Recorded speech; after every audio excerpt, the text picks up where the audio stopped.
I will probably regret this. Hey peeps, Sarah here from Sparrow Springs, and in my last video, I did a pretty hefty comparison between my Prismacolor Premier colored pencils, my Faber-Castell Polychromos, and your average set of Crayolas. Now, also in my last video, I said if you wanted to see me try drawing something with the Crayolas that I would do that. Nobody said anything, but I'm gonna do it anyways. So here is my cheap art supply challenge. I will probably regret this. Okay, so jumping right in, this is my cheap art supply challenge.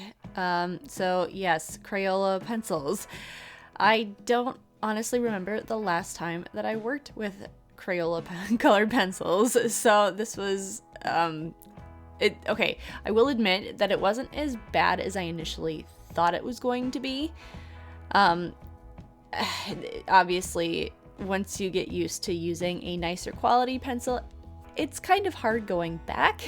So the immediate thing that I noticed about using these pencils is that I couldn't get anything dark enough. I kept finding myself wanting to go back over it and press harder, and I just could not get the values that I was working towards. Now, something that was actually kind of surprisingly enjoyable about working with Crayola colored pencils was the fact that, like, because it didn't blend so well, I could almost get more of a kind of modelly texture. Like, when you blow up a photo and you see all of these like pixels and all the different colors that are just kind of modeled together that make one color, you know, it kind of makes it a bit more desirable to get more of kind of the texture in between everything. So in that way, it was kind of fun to see just what kind of thing I could achieve with the colored pencils from Crayola.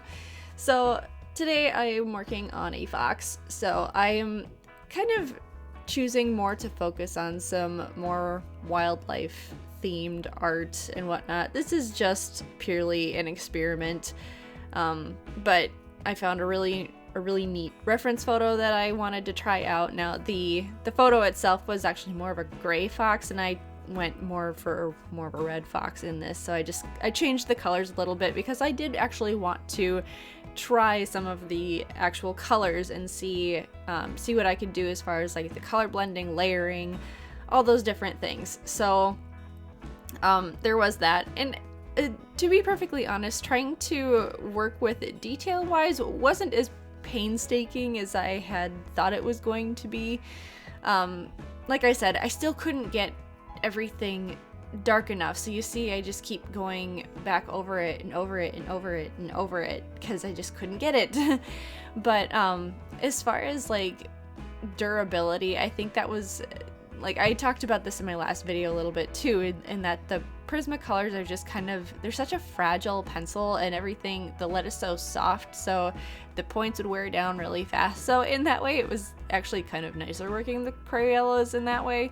So I could actually just work with them a little bit longer without like having to immediately sharpen them right away, and I could get like some details in there. So if the values had been there, it would have been so much better, but you know, I digress. So I was actually kind of surprised just the colors that I could mix together with the 24 pack. So I didn't need like all of these different colors that come in the big packs of colored pencils from Land. I mean, pretty much everybody I know is kind of like go big or go home, so like don't bother with the smaller packs of whatever, just go for the big one, get it over with.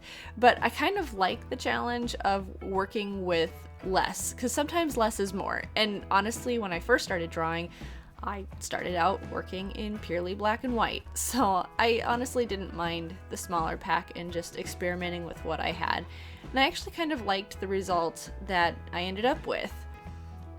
So I thought he was cute. In the I was actually surprised that I was able to get a little bit of the reflection in his eyes and whatnot. So overall, I would say that I am still fairly pleased with the result of this, although it did take probably more time than I had wanted to spend on it. So that about sums it up. If you want to get started in colored pencils and you want to know what is a decent brand to start with, make sure you go back and watch my full review from my last video. And then if you are new here, please hit that subscribe button. If you like this video, hit that thumbs up. And if you want to see my new wall art collection, pretty much everything I've been working on for the past year, check out the link in the description, and you will also get a 20% off discount code when that comes out. So that's all for now. I'll see you later, peeps.